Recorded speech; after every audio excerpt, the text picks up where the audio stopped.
अभि अभ्यास करतोय उजळणीचा आणि आज आपण अभिचा होमवर्क घेतोय.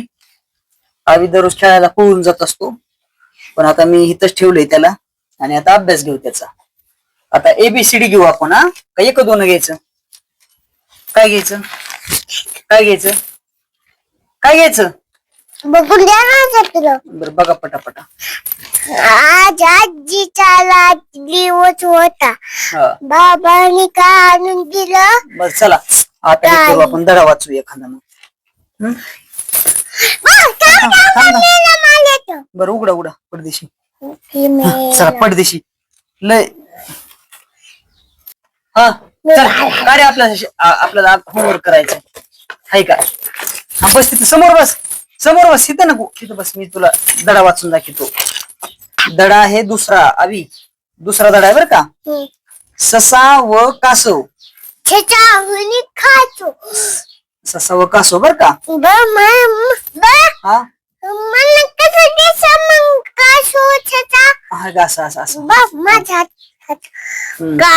कासोनी सचा कासोनी कुठे कासो वाचून तर दाखवून देईन धडा. तुला वाचायला आहे ना, इकडे बघ मी वाचून दाखवतो बर का. बघ आता. ससा ससा कसा.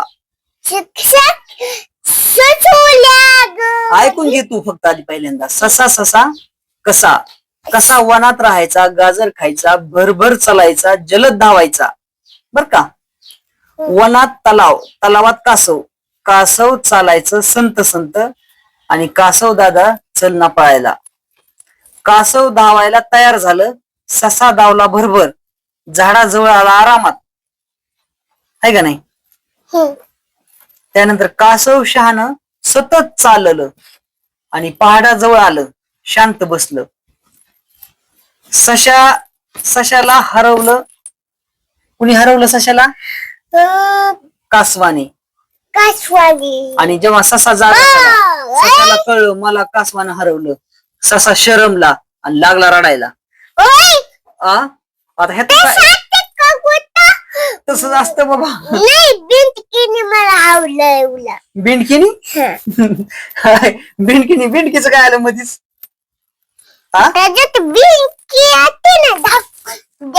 बिंडकी खायची त्यात. ससा कासव दोघांची तर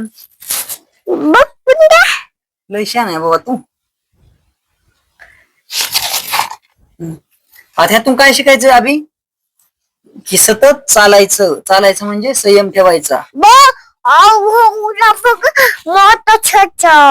हो काही सांगितलं अभिला तरी अभि असा बार काय छोटा आहे त्याच्यामुळे काय